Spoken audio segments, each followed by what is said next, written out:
Letter 233 by Charles Lamb. No date, middle of November, 1816, Inner Temple. My dear friend, I have procured a franc for this day, and having been hindered all the morning have no time left to frame excuses for my long and inexcusable silence, and can only thank you for the very kind way in which you overlook it. I should certainly have written on the receipt of yours, but I had not a franc.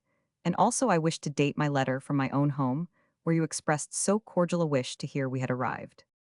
We have passed 10, I may call them very good weeks at Dalston, for they completely answered the purpose for which we went. Reckoning our happy month at Calney, we have had quite a rural summer, and have obtained a very clear idea of the great benefit of quiet, of early hours and time entirely at one's own disposal, and no small advantages these things are. But the return to old friends. The sight of old familiar faces round me has almost reconciled me to occasional headaches and fits of peevish weariness. Even London streets, which I sometimes used to think it hard to be eternally doomed to walk through before I could see a green field, seem quite delightful. Charles smoked but one pipe while we were at Dalston, and he has not transgressed much since his return. I hope he will only smoke now with his fellow smokers, which will give him 5 or 6 clear days in the week. Shame on me, I did not even write to thank you for the bacon, upon which, and some excellent eggs your sister added to her kind present, we had so many nice feasts. I have seen Henry Robinson, who speaks in raptures of the days he passed with you. He says he never saw a man so happy in 3 wives as Mr. Wordsworth is. I long to join you and make a fourth, and we cannot help talking of the possibility in some future fortunate summer of venturing to come so far, but we generally end in thinking the possibility impossible, for I dare not come but by post-chaises, and the expense would be enormous. Yet it was very pleasing to read Mrs. Wordsworth's kind invitation, and to feel a kind of latent hope of what might one day happen. You ask how Coleridge maintains himself? I know no more than you do. Strange to say, I have seen him but once since he has been at Highgate, and then I met him in the street. I have just been reading your kind letter over again, and find you had some doubt whether we had left the temple entirely. It was merely a lodging we took to recruit our health and spirits. From the time we left Calney, Charles drooped sadly. Company became quite irksome, and his anxious desire to leave off smoking, and his utter inability to perform his daily resolutions against it, became quite a torment to him.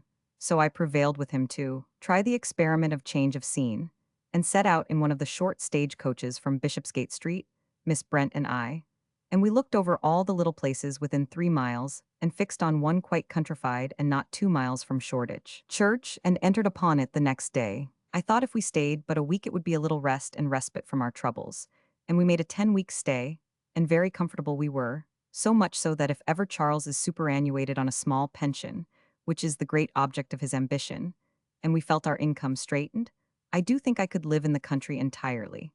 At least I thought so while I was there, but since I have been at home, I wish to live and die in the temple where I was born. We left the trees so green it looked like early autumn, and can see but one leaf, the last of its clan, on our poor old Harecourt trees. What a rainy summer.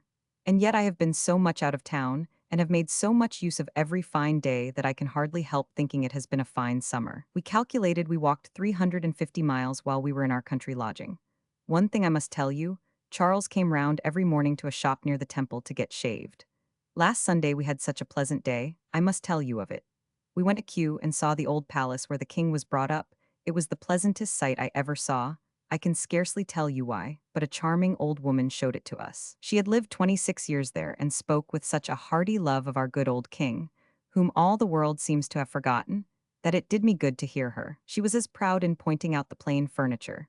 And I am sure you are now sitting in a larger and better furnished room, of a small room in which the king always dined, nay more proud of the simplicity of her royal master's taste, than any shower of Carlton House can be in showing the fine things there, and so she was when she made us remark the smallness of one of the princess's bedrooms, and said she slept and also dressed in that little room.